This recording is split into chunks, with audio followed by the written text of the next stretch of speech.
다 함께 사도신경으로 신앙 고백하겠습니다. 전능하사 천지를 만드신 하나님 아버지를 내가 믿사오며 그 외아들 우리 주 예수 그리스도를 믿사오니 이는 성령으로 잉태하사 동정녀 마리아에게 나시고 본디오 빌라도에게 고난을 받으사 십자가에 못 박혀 죽으시고 장사한 지 사흘 만에 죽은 자 가운데서 다시 살아나시며 하늘에 오르사 전능하신 하나님 우편에 앉아 계시다가 저리로서 산자와 죽은 자를 심판하러 오시리라. 성령을 믿사오며 거룩한 공회와 성도가 서로 교통하는 것과 죄를 사하여 주시는 것과 몸이 다시 사는 것과 영원히 사는 것을 믿사옵나이다. 아멘. 오늘 우리에게 주시는 하나님의 말씀은 사사기 2장 6절부터 10절까지 말씀입니다. 구약성경 361면에 있습니다. 제가 봉독하겠습니다. 전에 여호수아가 백성을 보내매 이스라엘 자손이 각기 그들의 기업으로 가서 땅을 차지하였고 백성이 여호수아가 사는 날 동안과 여호수아 뒤에 생존한 장로들 곧 여호와께서 이스라엘을 위하여 행하신 모든 큰 일을 본 자들이 사는 날 동안에 여호와를 섬겼더라.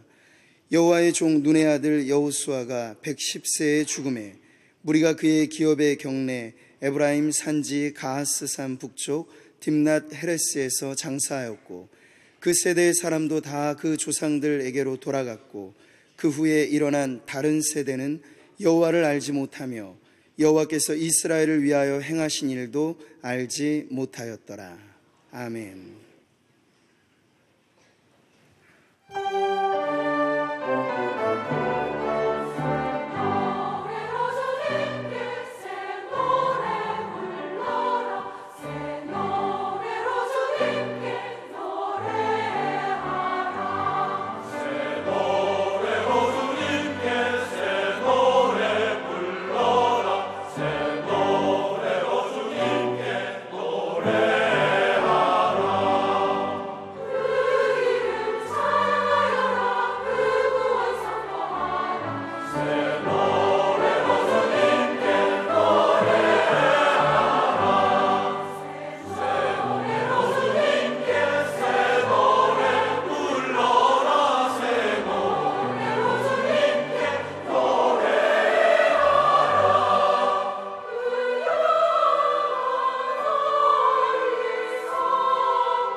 자, 전환기 시대 신앙이라는 제목으로 여러분들하고 말씀을 나누겠습니다. 여호수아 세대, 가나안 정복을 했던 여호수아 세대가 한 세대와 또 두 세대를 거슬러 가면서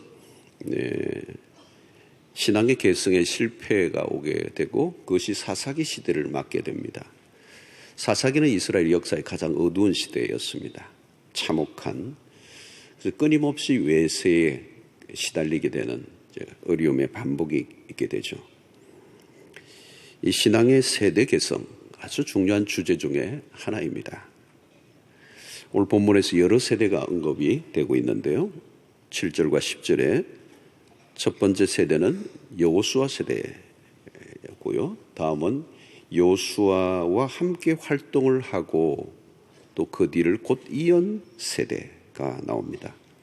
여호수아 뒤에 생존한 장로들의 세대. 이제 세 번째 세대가 나오는데 그것은 여호와를 알지 못하는 세대인 역사입니다.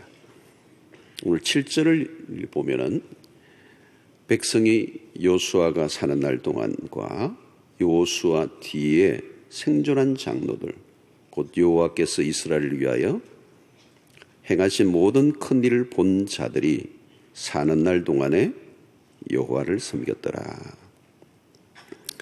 여호수아 세대는 그야말로 전 과정 속에 하나님의 역사를 직접 체험했습니다. 가나안을 건너고 여리고가 무너지고 또 아이성을 함락하고 그 정복의 모든 과정 속에 하나님의 생생한 역사를 체험했습니다. 하나님이 아니면 도무지 건널 수 없는, 이루어질 수 없는 일들을 경험하면서 하나님의 간섭과 도심 속에 가나안을 정복하고 정착을 하게 되었습니다. 자, 이것을 1세대라고 보는 거죠. 1세대. 하나님과 깊은 교감 속에 뜨겁게 믿음 생활을 했던 세대입니다. 우리 한국도 개척자 시절이 있었습니다. 1세대, 믿음의 1세대들. 간증이 많죠. 어렵긴 했지만 간증이 참 많았습니다. 한국교회 개척기는 눈물과 땀의 역사입니다. 교회 하나 세우는 게 쉽지 않았습니다. 예수 믿는다 하면 그 집안에서 축출될 정도로 어려움을 겪었습니다. 보고서에 의하면 1887년에 작성한 보고서에 의하면 한국에 1년 동안 세례받은 사람의 수가 25명이었습니다. 1888년에 한국에서 사역하던 외국 선교사들이 자국에 보낸 기도 제목에 이런 제목이 나옵니다. 올해 이 나라에 30명의 세례자를 허락하옵소서. 한국교회의 출발은 매우 미미했습니다. 한 해 한국 전 민족의 통틀어 선교사들이 기도했던 제목 30명의 세례자를 주십시오 그랬습니다. 1907년에 일어났던 평양의 부흥운동으로 역사의 전환점이 일어납니다. 한국 기독교의 큰 부흥기가 왔습니다. 질적 양적 성장이 가파르게 1907년 평양 대부흥운동 이후에 일어났습니다. 그러나 얼마 있지 않아서 3.1운동을 기점으로서 일제시대의 핍박과 6.25 전쟁을 거치는 동안에 한국교회는 매우 어려움을 겪게 되고 많은 순교자들을 낳게 됩니다. 믿음의 선배들은 어려움 가운데서도 일제하에 또 공산주의 하에서도 생명을 바치며 신앙의 정절을 지켜왔습니다. 환난과 핍박의 가시밭길, 바울 사도 겪었던 그 고난의 여정을 십자가의 길을 우리 믿음의 선조들이 한국 초창기 교회가 겪었습니다. 그 당시는 교회에 직분을 받는다는 것은 감투가 아니고 십자가의 길 그 자체였습니다. 한국교회 아름다운 새벽기도의 전례는 우리 선배들이 얼마나 신앙적으로 몸부림을 쳐왔는가를 잘 보여주는 대목입니다. 잠이 없어서 새벽기도가 아니고 그렇게 울부짖을 수밖에 없던 민족의 어두운 시대였습니다. 그런 열정과 순교적 신앙인들이 오늘 한국교회를 낳았습니다. 그 교회는 정말 땀이 있었고 눈물이 있었고 또 피가 있었습니다. 1세대들이에요. 1세대. 그러니까 내가 믿는 신앙을 위해서 생명을 바칠 정도의 그 순교자들이 우리 한국교회에 기라성같이 있었습니다. 그 다음에는 2세대죠. 오늘 7절에 이스라엘도 마찬가지 표현한 대로 여호수아 뒤에 생존한 장로들의 세대예요. 이스라엘을 이끌던 여호수아 장군이 죽고 그 뒤를 이은 세대가 나왔습니다. 한 사람의 지도자가 이끌던 역사의 막이 내리면 그 다음에 또 새로운 막이 오르죠. 사사기 1장 1절은 여호수아가 죽은 해예로 시작하고 있습니다. 한 시대를 이끌었던 지도자가 죽었다는 것은 그 지도자 문제만이 아니라 그 지도자가 이끌었던 그 시대의 마감을 포함하고 있습니다. 참 지도자의 역할이 매우 중요한 것이죠. 여호수아의 뒤를 이어 다음 세대를 이끈 장로들은 어떤 사람들이었습니까? 이들은 하나님께서 여호수아와 함께 하시는 것을 본 사람들입니다. 일선에 서지는 않았지만 곁에서 하나님의 역사를 지켜보았던 사람들이에요. 이 사람들은 아직도 그 생생한 기적의 현장들을 잊지 않고 있었습니다. 아직도 그 영광의 빛의 찬란함이 식지 않은 때죠. 그래서 그 힘으로 이제 하나님을 여전히 섬기고 있습니다. 그런데 이 세대의 특징이 뭐냐면 여호수아 세대와는 좀 달라요. 여호수아의 세대에 있었던 감동과 헌신의 열기가 서서히 식어져 가고 있는 세대. 그들이 신앙을 지키는 일에 있어서는 문제가 없어요. 신앙을 잘 지키고 있어. 그러나 분명한 것은 여호수아 세대와는 달랐다는 거예요. 이전 세대만은 못했다는 것이죠. 마치 아브라함과 이삭의 모습, 야곱의 모습을 보는 것과 비슷합니다. 한 세대가 넘어가면 그 세대의 열정과 그 헌신과 그 뜨거움이 개성이 안 되는 거죠. 하나님의 부르심을 받았던 아브라함은 갈 바를 알지 못하고 그야말로 자기의 부족을 떠난 생명을 건 헌신이 나왔죠. 믿음이었습니다. 그런데 이삭은 그 아버지의 신앙의 영광, 그 빛 아래서 소극적인 신앙을 하는 모습을 보게 됩니다. 큰 과오는 없어요. 그러나 뜨거움과 그런 순수한 그런 1세대의 신앙을 볼 수는 없는 것입니다. 대체적으로는 뜨거움보다는 이전의 신앙을 유지하는 정도에 그치는 것입니다. 이것이 그 다음 세대가 보여주는 특징이죠. 중간 세대입니다. 그런데 그 다음 단계가 문제예요. 그 지키는, 유지하는 정도의 신앙의 그 다음 세대가 문제예요. 오늘 10절에 나오는 것입니다. 세 번째 세대죠. 그 세대 사람도 다 그 조상에게로 돌아갔고 그 후에 일어난 다른 세대는 여호와를 알지 못하며 여호와께서 이스라엘을 위하여 행하신 일도 알지 못하였더라. 자세히 보세요. 그 세대 사람들도 다 그 조상에게로 돌아가고 그 후에 일어난 다른 세대. 그 세대는 여호와를 알지 못하며 여호와께서 이스라엘을 위하여 행하신 일도 알지 못하였더라. 다음 세대가 아니고 다른 세대가 일어난 겁니다. 이 세대의 특징이 뭡니까? 여호와를 알지 못했다. 무서운 일이 일어난 것입니다. 여호와께서 이스라엘 행하신 일을 알지 못했어요. 물론 종교적인 제도와 제사들, 형식들은 남아 있었습니다. 외형적인 부분에서는 큰 문제가 없어요. 그러나 내용적인 문제에서는 완전히 달라져 있었다는 것입니다. 중요한 대목은 여호와를 알지 못했다. 이 비극적 세대가 일어난 것입니다. 그게 사사기의 혼란입니다. 자, 그런데 이 비극적인 세대, 하나님을 알지 못하는 세대가 일어난 것에는 시간적 갭이 그리 길지 않았다는 것입니다. 불과 얼마 전에 놀라운 하나님의 역사들이 잊혀진 역사가 되고 말았습니다. 여호수아가 가나안을 정복하던 그 이야기는 전설 따라 삼천리.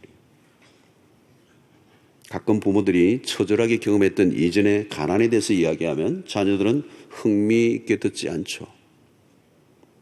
요즘은 나와 상관없는 스토리에 흥미를 가지지 않습니다. 이들에게 홍해의 이야기나 여리고 전투에서의 그 승리의 감격을 아무리 이야기해줘도 감동을 받지 않습니다. 이스라엘 역사의 어두움의 시기인 사사시대는 바로 이 시대가 만든 작품이었습니다. 관심을 가져야 할 것은 이런 현상이 매우 짧은 기간 안에 일어난다는 것입니다. 우리는 앞에서 일간 3세대를 보면서 가정적으로도 한번 점검해 볼 필요가 있습니다. 어느 가정이든 복음의 1세대는 뜨거운 감격, 간정들이 있습니다. 하나님을 만난 이야기가 있어요. 그런데 한 세대만 넘어가도 부모의 뜨거웠던 신앙은 희미해져 버리고 겨우 교회 출석 정도로만 명맥을 유지해가는 세대가 일어납니다. 연결이 아니고 단절이 일어나는 것입니다. 중요한 것은 이 단절은 배교로 이어지는 거죠. 타락으로 이어지는 것입니다. 교회를 봐도 마찬가지입니다. 개척 초기는 감격이 넘치고 순수한 헌신과 눈물이 넘칩니다. 어느 것 하나 기중하지 않는 순간이 없을 정도로 벅찬 감격이 공동체에 흘러 넘칩니다. 그러다가 성장기가 오면 사람들은 이미 갖춰져 있는 구조 안에서 큰 힘을 들이지 않고도 신앙생활을 하는 그룹이 일어나게 됩니다. 사람들은 많고 뜨거운 분위기에 따라가지만 큰 문제가 없지만 세월이 흐르면서 땀 흘릴 일도 눈물 흘릴 일도 헌신할 일도 없는 밋밋한 신앙생활을 하는 세대가 일어나게 되는 것입니다. 그러면서 교회는 역사 속에 굳어지고 헌신도 열정도 사라져버립니다. 하나님께 간절하게 메어 달릴 기도의 제목도 그럴 일도 없어져 버린 거죠. 그러면 결국 교회는 형식화되고 전통적인 교회가 되어버립니다. 한 교회가 일어나고 쇠퇴하는 과정이 불과 50년도 걸리지 않아요. 100년을 넘기기가 어려워요. 이것은 교회사를 통해서 입증해 준 것입니다. 한국교회 개척기에 믿음의 선조들의 피눈물 나는 헌신이 있었습니다. 그리고 한국교회는 세계 선교사의 유례없는 성장을 계속 해왔습니다. 세계교회는 한국교회의 경이적인 성장에 주목을 했죠. 그리고 70년대, 80년대 여의도 광장에 100만, 200만 모이며 밤을 새우며 기도했던 거기서 수 없는 선교사들이 일어났어요. 그때는 한국교회는 매우 뜨거웠습니다. 서울과 같은 도시의 밤 하늘을 수놓는 것은 교회 종탑의 십자가였습니다. 그런데 언제부터인가 한국교회 안에 이상한 기류가 일어났습니다. 1990년대에 들어와서 한국교회 성장에 둔화가 오면서 정체기를 거쳐 지금은 침체기를 지나 쇠퇴기에 이르렀다고 말합니다. 한국교회는 지금 어디에 서 있는가? 한국교회가 이제 피어오르다가 만 꽃이 되는가? 아니면 다시 한번 회복과 부흥이 이 민족교회 가운데 일어날 수 있을 것인가? 이 전환기에 오늘 우리가 서 있습니다. 많은 교회학자들이나 미래학자들은 한국교회의 10년이 골든타임이다 이렇게 얘기합니다. 이제 우리는 어떻게 할 것인가? 역사를 통해 배울 필요가 있습니다. 사사기를 보면서 귀중한 레슨을 해야 합니다. 그런데 안타깝게도 사사기 쓰는 역사의 반복입니다. 실패를 거듭하면서도 그들은 그 역사 속에 아무것도 배우지 못했다는 것. 혹자 얘기처럼 우리는 역사를 통해서 배우는 것은 역사를 통해서 아무것도 배우지 못한다는 것이다. 실패의 역사를 통해 아무것도 배우지 못한 사사기 역사를 우리가 반복하지 않기를 바라는 마음으로 우리는 사사기를 오늘 아주 깊이 들여다보아야 될 필요가 있고, 저는 서울교회 개척 과정에서 한 여러 개월 동안 이 사사기를 서울의 화요 모임에서 다룬 적이 있습니다. 왜냐하면 오늘날 일어나고 있는 매우 상황이 사사기와 비슷한 상황이 재현되고 있기 때문이었습니다. 한국은 지금 하나님을 알지 못하는 세대가 많이 일어나고 있습니다. 부모의 신앙이 자녀들에게 계승되는 데 실패했다는 거죠. 주일학교가 현저히 줄었습니다. 주일학교가 아예 없는 교회가 많습니다. 부모의 신앙이 자녀에게 전수되지 않는 일이 교회 안에 중직자들 안에도 많이 일어나고 있습니다. 제가 호주에서 경험한 것은 앞 세대가 세운 교회당들이 많이 팔리고 있다는 사실에 충격을 받았습니다. 저는 한국에서는 그런 걸 본 적이 없거든요. 교회가 팔리다니, 교회 예배당이 팔린다는 건 난 본 적이 없어 한국에. 시티 중심부에 가면 아주 큰 교회들 너무 잘 지었습니다. 화려합니다. 드리스으로 스테인드 글라스를 하고 너무 멋진 신앙의 선조들이 앞선 세대의 그 믿음의 열정으로 헌신하여 귀중한 헌금을 내어 정성껏 예배당을 세웠습니다. 그런데 그 예배당이 술집으로 바뀌고 상가로 바뀌고 많아요. 많아. 지금 유럽은 온 세계 선교를 흩었던 영국은 지금 이슬람이 지배를 해가고 있습니다. 유럽의 골치죠. 사실은 교회당을 나오면 막바로 무슬림이 삽니다. 아주 사기 위해서 조직적으로도 움직이기도 합니다. 그래서 그 자리에 모스크를 세웁니다. 저는 교회 건물이 팔릴 수 있다는 것에 충격을 받았어요. 옛 향수에 젖어 철저히 제도화되고 형식화된 교회는 생명력을 잃은 죽은 교회의 모습이었습니다. 세상 속에서 교회의 목소리나 영향력은 대단히 미미합니다. 누구도 교회가 이 세상의 역사를 이끌어 주리라 기대하지 않는 불행한 현실을 호주에서 보고 또 유럽 교회를 통해서 보았습니다. 그런데 이것이 오늘 우리에게도 일어날 수도 있다라고는 무서운 전조를 우리가 보고 있습니다. 우리는 지금 오늘의 우리의 교회의 성장이나 부흥만을 말할 수 없는 거대한 세속주의의 시대 속에 살고 있습니다.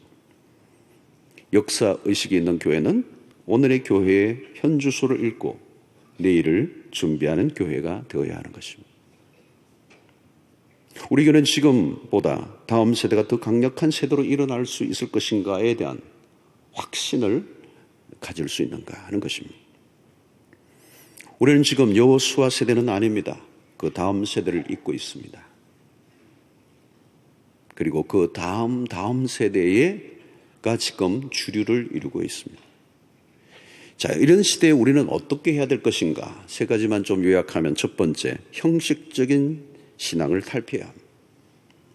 신앙의 형식화를 경계해야 합니다. 껍데기 신앙을 거부해야죠. 그래서 우리의 신앙의 순수성, 진정성, 그 열정을 회복해야 한다는 것입니다. 여호수아가 믿음으로 가나안을 정복하며 눈물로 싸워 나갔던 그 헌신을 다음 세대는 잊지 않았어야 되는 거죠. 하나님께서 모세와 함께 했던 것처럼 여호수아도 함께 하셨던 그 생생한 감정들을 흘려 듣지 말고 그것을 재현하고자 하는 영적인 몸부림이 그 다음 세대에서 사라져버린 것입니다. 그래서 사무엘서에 나오는 엘리 제사장의 두 아들인 흠니와 비나스를 봅니다. 그의 아버지는 제사장, 그렇다면 그들 역시 제사장이었을 것입니다. 그들은 날마다 성전에서 먹고 살던 사람들이에요. 그들은 제사의 제도에 익숙해 있습니다. 영적인 환경 속에 지냈던 사람이에요. 제사법을 너무도 잘 알고 있었지만 문제는 이들이 하나님을 몰랐다고 성경은 기록하고 있습니다. 교회를 10년, 20년, 30년 다녔어도 하나님이 누구인지 알지 못하는 세대가 되었다는 거예요. 습관적인 종교인들, 상식적인 수준에 머물러 있는 사람들, 가슴으로 고백되지 않는 종교생활, 메마른 종교적 의식만 남아있는 신자들. 여러분, 우리가 조심할 것은 나도 모르게 신앙이 서서히 식어져 가는 것입니다. 주님은 요한계시록에 있는 에베소 교회에 대한 경고를 합니다. 첫사랑을 회복하라. 뜨거웠던 신앙이 식어져 버린 에베소 교회에 대한 아주 무서운 경고입니다. 그런데 이 경고를 무시하면 내가 촛대를 옮기리라. 다시 말하면 교회를 없애겠다는 거죠. 몸이 건조한 내용이 빠져버린 껍데기만 있는 교회는 필요 없다는 것이죠. 신앙은 서서히 죽어가는 겁니다. 자기도 모르게 죽어가고 자기도 모르게 식어가고 자기도 모르게 화석화되어 가는 거예요. 감격 없는 예배를 한두 번 드리다가 나중에는 예배 자체를 거부하게 되는 겁니다. 예배를 갑자기 거부하는 사람은 없어요. 그런데 어느 날 자기도 그렇게 되는 거예요. 형식적인 신앙으로는 죄의 힘을 이길 수 없습니다. 세상의 영향력으로부터 자신을 보호해낼 길이 없는 것이죠. 한 번은 워싱턴에 있는 영향력 있는 유대인 경제학자인 아스번스라는 사람이 복음주의적인 정치 인물들이 모인 자리에서 충격을 가하는 기도를 한 적이 있습니다. 그는 이렇게 기도합니다. 주님, 유대인들이 그리스도 예수를 알아야 합니다. 불교도인들이 그리스도를 알기를 원합니다. 해교도들이 예수를 알아야 합니다. 그 다음에 충격을 준 기도예요. 주님, 그리스도인들이 그리스도 예수를 알아야 합니다. 그리스도인들이 그리스도 예수를 알지 못하는 것. 불교도들이 그리스도 예수를 알고 믿지 않는 것은 당연하죠. 불교도들이, 이슬람들이, 유대인들이 예수 그리스도를 알고 믿기를 원합니다. 그러나 더 안타까운 것은 그리스도인이라고 하는 사람들이 그리스도 예수를 알지 못합니다. 성도 여러분, 오늘 나에게 진정한 신앙 고백이 있는가? 올바른 예배를 드리고 있는가? 하나님과 살아있는 생생한 교제를 하고 있는가? 아니면 피상적인 신자의 모습만 가지고 있는가? 경건의 능력은 잃어버리고 경건의 모양만 유지하고 있는 신자는 아닌가? 이것이 오늘 전환기에 있는 오늘 우리의 모습을 점검해야 할 첫 번째 주제입니다. 두 번째는 타협하지 않는 신앙을 가져야 합니다. 신앙생활을 하지 않는 건 아니에요. 겉으로 다 했다는 거죠. 그 시대에 사사기 모양은 다 했어요. 어쩌면 더 종교적이었어요. 그러나 안을 들여다보면 아니었습니다. 오늘 또 2절과 3절을 읽지는 않았지만 2절, 3절을 보면 그들은 하나님의 말씀에 순종하는 척했지만 문제는 뭐예요? 온전히 순종하지 않았다. 그 땅의 거민들과 타협을 했다는 거예요. 컴프로마이즈, 타협을 했어요. 여러분, 사사기의 매우 중요한 주제 중에 하나는 타협이에요. 그들이 섬기던 단을 헐지 않았어요. 이방인들이 그 가나안의 족속들이 섬기던 단을 허물지 않았던 거죠. 그리고 이방 족속과 통혼을 했다는 것입니다. 왜요? 그 땅의 풍요의 마음을 빼앗겨 하나님의 백성으로서의 아이덴티티, 정체성을 잃어버린 것입니다. 결국 뭐죠? 부분적 순종이에요. 절반의 순종, 절반의 신자, 무늬만 그리스도인. 겉으로는 다 해요. 그러나 타협했어요. 사실상 불순종의 삶이었습니다. 하나님을 섬기지만 세상도 섬겼어요. 하나님과 재물을 겸하여 섬길 수 없다는 주님의 말씀은 그런 면에서 준엄한 것입니다.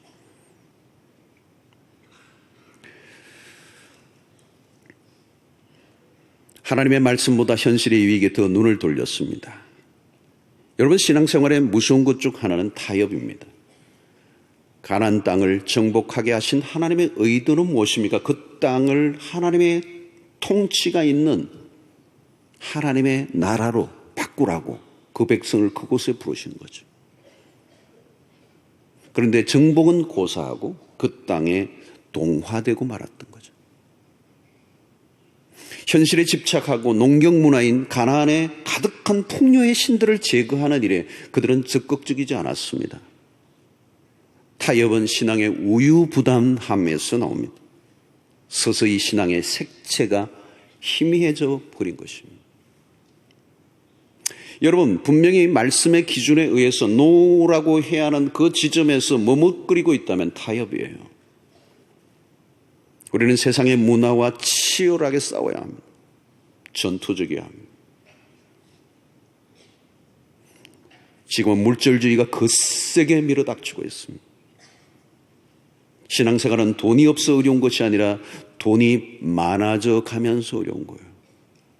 돈의 힘에 빠지면 신앙은 그 돈의 힘에 흡수를 당하고 마는 것입니다. 이스라엘은 가나안의 풍요에 너무 빨리 흡수되고 말았습니다. 너무도 어이없이. 하나님의 백성이 세상에 흡수되어 버리고 나면 신자로서 할 일이 아무것도 없습니다. 하나님을 거부하고 말씀의 기준에서 벗어난 세상에서 불편함 없이 살고 있다면 이미 그는 타협의 길에 빠져 있는 것이죠. 세상 속에 우리가 살아가면서 끊임없이 우리 안에는 뭔가 갈등이 일어나야 되는 거죠. 갈등이 일어나지 않으면 속화된 것입니다. 세상에 동화되고 변질되는 과정은 이런 어이없이 서서히 우리의 삶 속에 내부에서 일어나는 것입니다. 우리가 처음부터 노골적으로 불순종하지 않습니다.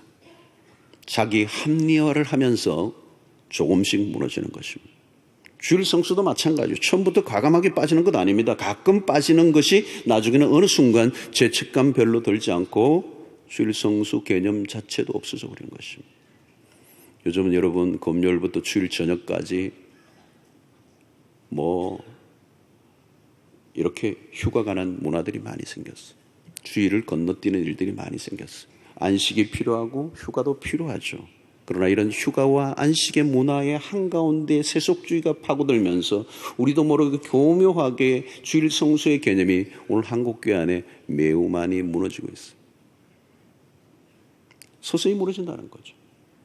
처음에는 죄를 짓겠다고 짓는 사람은 없습니다. 죄에 대해서 화들짝 놀라죠. 근데 어느 순간 그 죄가 싫어지지 않아요. 죄에 대한 거부감이 생기지 않아요. 죄가 우리를 그렇게 감쪽같이 속이는 줄 모르고 당하는 것입니다. 지금은 세속주의적 위협에 노출되어 있습니다. 세상의 문화가 우리를 무차별적으로 공격하고 있습니다. 우리는 이런 시대에 다르게 살기로 결단하지 않으면 그리스도인의 고유한 정체성을 놓칠 수밖에 없고, 또 우리가 놓치는 그 순간 찾아오는 다음 세대의 상황은 참혹해지는 것입니다. 사랑하는 성도 여러분, 하나님의 말씀대로 살기로 결단하고 그 말씀에 어떤 자기 해석도 붙이지 않고 토도 달지 않고 전적으로 온전히 순종하는 은혜가 여러분들에게 있게 되기를 축원합니다. 여러분, 대충 신앙생활을 하는 사람이 설 곳은 오늘 없어요. 오늘 우리의 시대는 그래요. 대충 신앙을 해야 하는 사람이 서야 있을 자리가 없어요. 이쪽이냐 저쪽이냐 양갈래밖에 없어요. 반쪽의 신앙으로는 세상의 오염으로부터, 이 세속주의로부터, 강력한 물질주의의 그 힘 앞에 우리 자신을 지킬 수 있는 능력이 없습니다. 그쪽이든지 이쪽이든지. 그러므로 우리는 연초에 해야 될 매우 중요한 작업이 선명한 기준입니다. 기준이 없으면 선이 없잖아요. 내 마음대로 하는 거예요. 사사기의 특징이 뭡니까? 사사기의 키가 되는 구절이 그거죠. 각기 자기 소견에 옳은 대로 행하였더라. 소위 말하면 자기 마음에 끌리는 대로 했다는 거예요. 자기 소견에 옳은 대로. 그러니까 이건 뭐냐면 신자인데 신자가 아닌 거예요. 자칭 신자예요.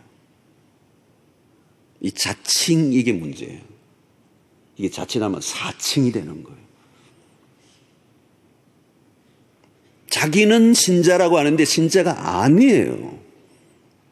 사칭이에요. 하나님의 관점에 보면 너 내 이름 막 달고 다닐래? 그럼 그 사칭이잖아.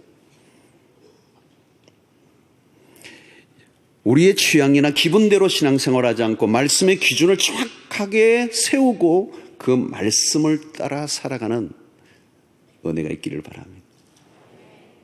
여러분, 오늘날 우리는 자유주의 신학에 굉장히 큰 이 물질주의 이런 것도 못 쉽지만 자유주의의 바람이 굉장히 큽니다. 하나님의 말씀을 문자 그대로 영감된 기록된 하나님의 말씀을 믿지 않는 거죠.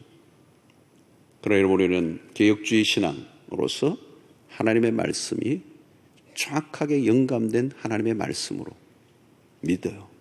그거 안 믿으면 어떻게 이걸 들고 다니겠어요, 여러분? 이게 무슨 신화나 또 편집된 사람들이어서 편집된 것이라고 믿는다면 이 말씀을 어떻게 믿겠어요? 여기에 우리의 삶을 걸 수가 없죠. 그러나 이 말씀이 정확무한 하나님의 말씀이라고 믿는다면 이 말씀이 우리의 기준으로 가져와야 될 것이고, 시대적 어떤 상황 속에서도 변함없는 진리로 이 말씀을 붙잡고 지난주 말씀처럼 이 말씀의 토대에 우리의 삶을 세워가야 될 줄로 믿습니다. 세 번째, 우리가 생각할 것은 믿음의 롤 모델이 필요하죠. 오늘 우리의 신앙의 모습은 우리로 결코 끝나지 않습니다. 한 가정의 부모의 신앙의 모습은 영적인 대물림에 결정적인 영향을 끼치는 것입니다. 다음 세대로 넘어가면서 신앙이 점점 희미해져 가는 게 문제죠. 여호수아의 신앙이 그 다음 세대에 더 꼽힐 수 있어야 하는데 실패하고 말았습니다. 영적인 대가 끊긴다는 것은 참으로 비극적인 일이죠. 영광스러운 십자가의 복음, 그 구원의 복음, 영생의 복음, 영원한 진리, 그 예수 그리스도, 우리의 삶을 한순간에 송두리째 바꿔놓았던 이 복음이 내 자녀에게 전성되지 않는다는 것처럼 비극적인 일이 어디 있겠습니까? 우리는 앞선 믿음의 선배들이 닦아놓았던 신앙의 유산들을 다음 세대에 넘겨주어야 할 전환기적 신자들이에요. 한국교회는 좋은 신앙의 유산들이 많이 있습니다. 좋은 신앙의 모델들이 있어요. 우리가 잘 아는 것처럼 신사 참배를 거부하다 옥고 중에 순교하신 주기철 목사님, 공산당원에게 두 아들을 빼앗겼고 마침내 그를 양아들로 삼은 사랑의 원자탄 손양은 목사님, 그 외에도 3.1운동의 33인 중에 들어있던 길선주와 같은 목사님들, 믿음을 지키기 위해 고난의 길을 마다하지 않았던 자랑스러운 모델을 한국교회가 가지고 있어. 여러분, 이 한국교회는 그 순교자의 피, 그 터 위에 세워진, 참 신기한 것은 여러분, 어떤 분이 태국교회와 연결이, 태국은 우리보다 훨씬 더 일찍 외국 선교사들, 선교가 먼저 들어갔던 나라예요. 그런데 이 기독교 복음률이 너무 낮죠, 지금. 한국교회는 이 세계 교회 유례 없이 일어났던 그 가운데 하나가 뭐냐면, 일제시대와 이 이 전쟁에 일어난 통해서 믿음을 지키고 생명을 바친 믿음의 순교자들이 마련한 거예요. 여러분, 이북에도 전쟁이 일어났을 때도 마찬가지입니다. 거기에서 분단될 때 그 피난 시절에 교회를 지켰던, 생명을 걸고 교회를 지켰던, 그게 지금 이북교회에 있어요. 그리고 지하교회 아직도 있어요. 그리고 생명을 걸고 피난을 내려왔던 믿음의 사람들이 폭격 가운데서 하나님 앞에 서원하고 믿음을 지키고 이 남쪽으로 내려와서 교회를 세우고 헌신하고 하나님의 교회를 일으켰어요.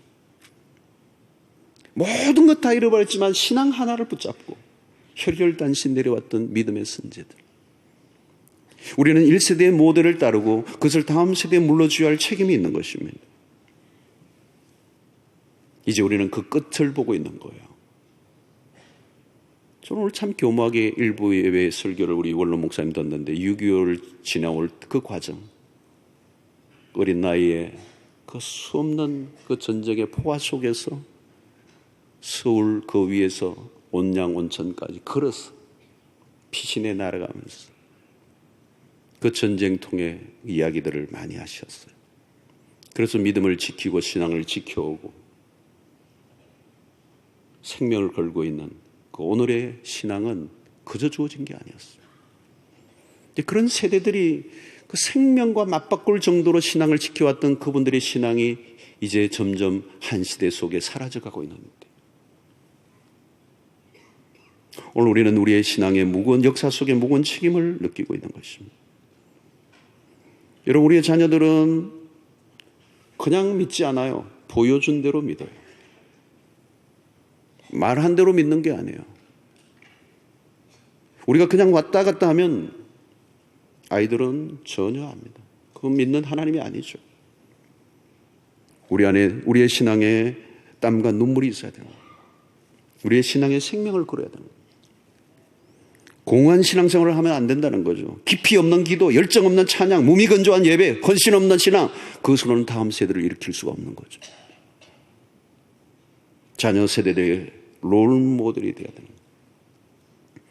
우리가 신통치 않게 신앙생활을 하면 다음 세대는 기대할 것이 없습니다. 우리가 받은 영광스러운 복음을 나의 자녀가 물려받지 않는다면 그것은 상상하기 어려운 이야기입니다.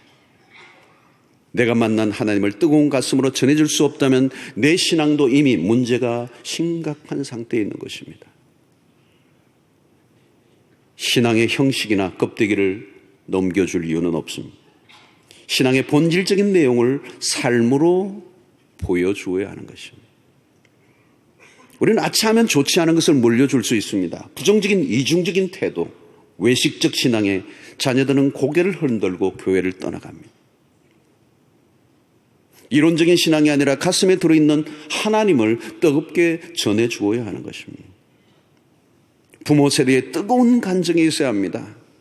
여러분, 아이들이 보지 않는 것 같지만 보고 있습니다. 숨길 수가 없습니다. 우리 부모가 믿음이 있는가 없는가를 너무도 잘 알고 있어. 말하는 게 아니라 사는 것을 보는 거죠. 여러분, 부모 세대가 믿음 안에 살아가는 것이 얼마나 축복이고 행복인가를 느끼게 해줘야 됩니다. 그래야 다음 세대가 따라올 것입니다. 우리 안에 있는 죄성은 가만히 두면 영적 쇠퇴가 찾아옵니다. 적극적으로 은혜 생활을 하지 않으면 냉담해지기 쉽습니다. 여러분, 은혜 받기는 참 쉽지 않지만 은혜 솟는 것은 금방이에요. 우리 특세를 하지만 새벽에 나와서 이 은혜 받는 게 쉬운 게 아니잖아요. 이 겨울바람을 마시면서 새벽 5시까지 본당에 가득 찰 정도 올 정도면 몇 시에 일어나야 된다는 겁니까? 일상과 도시의 삶에 힘들고 쫓기는 삶 속에 이 새벽기도 나와서 은혜를 받는 거 어려운 거잖아요. 어려운 거잖아요. 근데요, 은혜는 쏟는 거는요, 한 방에 쏟아요. 막 4주 동안 매달리고 막 이러고 은혜 받았는데 며칠 안 가가지고 확 쏟아버려요. 우리 죄성이 있어서 그 죄성이. 은혜를 유지하는 게 쉽지가 않아요. 기본 유지하는 게 어려워요. 소극적인 신앙으로는 기본을 유지할 수 없다는 거예요. 왜? 오늘날 우리의 주변의 상황이 너무도 악한 세대이기 때문에, 문화적으로 너무도 우리의 시선을 빼앗는 유혹의 시대이기 때문에, 영적으로 참으로 어려운 시대입니다. 사랑하는 성도 여러분, 연초입니다. 새로운 결단을 할 필요가 있어요. 우리의 앞선 세대의 선배들이 보여줬던 그 올고전 신앙. 옛날에는 주일 성수도 좀 율법주의적인 요소들이 있었지만 철저하게 지키려고 애를 썼거든요. 주일날은 공부도 못하게 하고, 야쿠르트도 그냥 토요일날 2개 가져오라고 그러고, 어떤 애는 너무 심할 정도로 막 강조를 했어요. 그러나 올고전 게 있어요. 올고전. 제대로 믿으라. 제대로 신앙생활을. 그게 율법주의로 가면 안 되지만 철저하게 믿음을 지키려고 하는 그 올고전, 그건 우리가 본받아야 돼요. 사랑하는 성도 여러분, 오늘 우리는 우리 개인만 생각하면 안 되죠. 다음 세대를 생각해요. 이 민족의 미래의 운명을 생각해야 되는 것이죠. 한국교회의 운명이 민족의 미래와 직결되는 것입니다.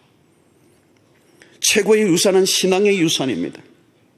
신앙만 제대로 계승하면 그 다음은 걱정할 거 하나도 없어요. 하나님이 그 인생을 책임져 주시기 때문에.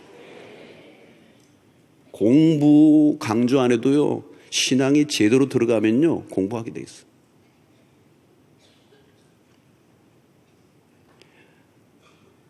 오늘 나만 열심히 신앙생활 하는 것으로 전부가 아니에요.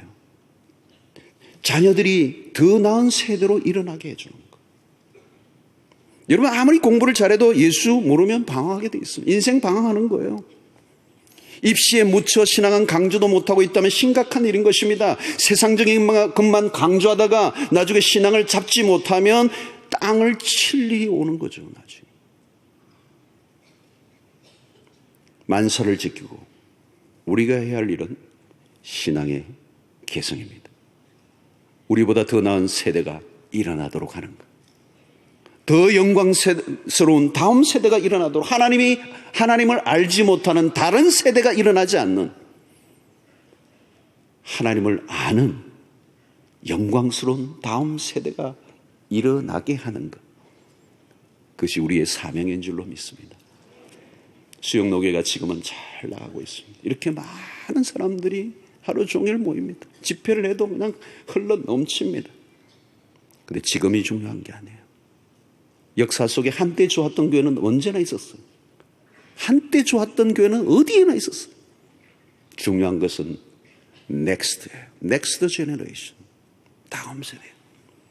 여러분, 모든 부모들의 열망이 그런 열망을 가지고 있지 않습니까? 내 대보다 자녀의 대가 더 융성해지기를, 더 축복된 인생이 되기를, 더 나은 삶을 살기를. 그렇다면 그 한가운데 뭐가 있어요? 여러분, 신앙이에요. 신앙이 빠져버린 영광스러운 세대는 없어요. 하나님이 책임져 주시는 인생이 아닌 부흥의 세대는 없는 거예요. 사랑하는 성도 여러분, 그러려고 하면 우리는 교회적으로나 개인적으로 첫 번째는 우리의 신앙의 형식주의를 깨뜨려야 돼요. 우리 안에 있는 타협하고 있는 것들을 우리는 끊임없이 거부해야 합니다.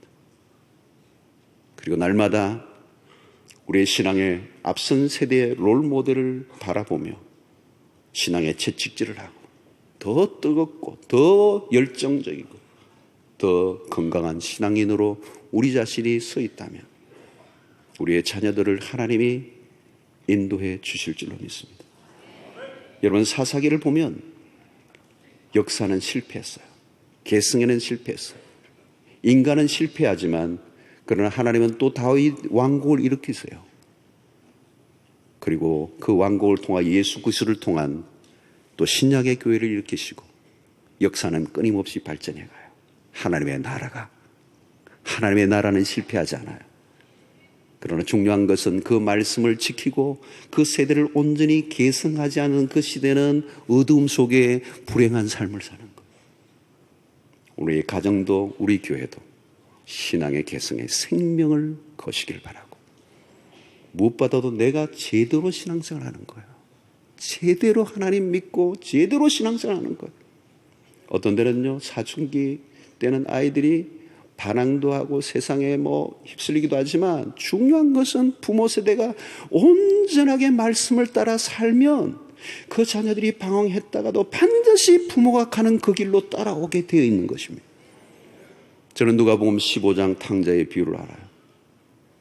탕자가 바깥으로 나가 지 마음대로 했지만 결과적으로 나중에는 마음을 돌이켜 아버지에게로 돌아와요.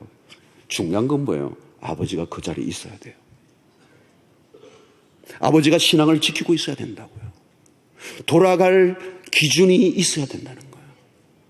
흔들리지 않아야 돼요. 신앙을 붙잡아야 돼요. 말씀대로 살아야 돼요. 진리의 승부를 걸어야 돼요. 신앙 하나님 제일 중심으로 살아야 되는 거예요.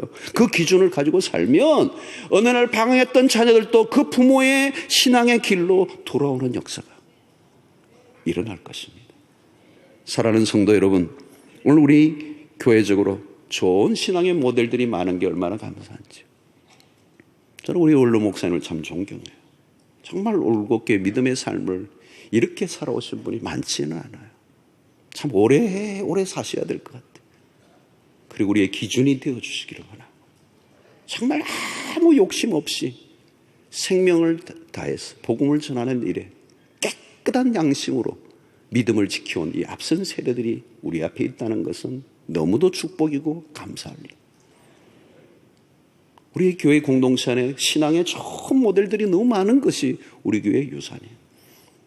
우리의 신앙이 조금도 나태해지지 않고 타협하지 않고 형식화되지 않고 내용을 가진 진실한 신자로서 믿음의 정절을 이 시대 속에 지켜 더 영광스러운 다음 세대가 일어나는 일에 여러분들의 가정이, 우리 교회가, 우리 민족이 쓰임받게 되기를 원합니다. 저는 요즘 북한의 문제와 또 우리 국내적인 부분, 경제적인 부분도 지금 매우 어려운 상황에 있어요.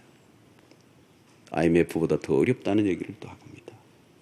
샤오미나 이런 중국의 이런 핸드폰이 전자나 이런 것들이 지금 이제 거셉니다. 자동차도 마찬가지고. 이제 우리가 대통령이 10년 후에 뭘 가지고 먹고 살아야 될지 걱정하는 시대예요. 세상은 그래요. 염려할 것밖에 없어요. 길이 보이지 않아요. 우리의 공덕의, 우리의 민족의 운명은 교회가, 하나님의 백성이 바로 서 있어야 되는 거예요. 그리고 우리가 온전히 기도하고 무릎 꿇고 그동안 경제 성장으로 흥청망청했던 우리의 마음을 좀 더 겸비하게 내려놓고 순수한 신앙으로 돌아가고 겸비하고 회개하면 세계 경제 질서 상관없이 하나님이 열어주시고 통일 이후에 우리 민족을 통하여 세계 선교를 감당하게 하고, 중국과 더불어 중국 1억 신자들이 있잖아요. 세계 최대 기독교 국가예요. 중국은 이미 중국 교회는 이슬람 선교에 밀고 들어가고 있습니다. 한국 교회는 우수한 영적 지도력을 갖고 있어요. 신학적 깊이가 있어요. 중국 교회와 함께 힘을 합치면 이슬람 선교를 마감하고 예수 그리스도의 의심을 앞당기는 역사의 마지막 주자로 우리 민족을 서시는데, 중요한 것은 다음 세대를 그렇게 통일 세대로 서실 것을 저는 기대하고 기도하고 있습니다. 오늘 우리의 책임이 이 전환기에 얼마나 중요한가를 다시 깨닫고 신년에 분명한 기준을 세우시고 믿음의 다람박질을 하시는 은혜가 있게 되기를 주의 이름으로 축원합니다. 하나님 아버지, 주님 우리에게 주신 은혜, 이 민족에 주신 은혜 너무도 큽니다. 주의 영광스러운 복음을 알게 하신 것 얼마나 감사한지요. 사신 우상을 섬기며 말로 다 할 수 없는 인섭, 이 민족이 가난에 찌들려 있었던데 하나님 복음이 들어오고 예수를 알게 하시고 영생의 소망을 가지고 살게 하신 하나님, 우리의 믿음의 선조들이 생명을 바쳐 믿음을 지켰던 그 순수한 신앙이 물질주의와 함께 우리도 모르게 어느 날 함몰되고 무너져버려 한국교회가 쇠퇴기를 맞고 있다고 하는 이 자성의 소리 앞에서 우리의 개인의 신앙을 다시 한번 살펴보게 하여 주시옵시고, 하나님 우리의 신앙이 다음 세대에 영광스럽게 전성될 수 있도록, 아니 더 뜨겁게 부흥의 세대가 일어날 수 있도록, 통일의 세대가 온 세계 열방의 복음을 완수하며 예수 그리스도의 오심을 마감하는 위대한 세대가 일어나도록 하나님 우리를 사용하여 주시옵소서. 우리 수영로교회가 다음 세대가 더 영광스럽게 일어나게 하여 주시옵소서. 우리의 각 가정의 가문이 다시 한번 더 뜨겁게 복음으로 살아날 수 있도록 인도하여 주시옵소서. 예수님 이름으로 기도하옵나이다.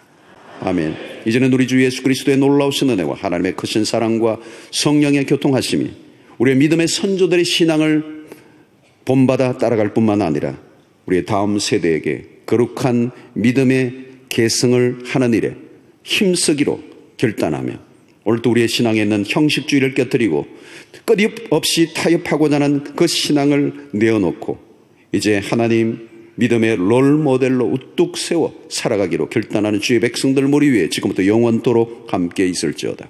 아멘.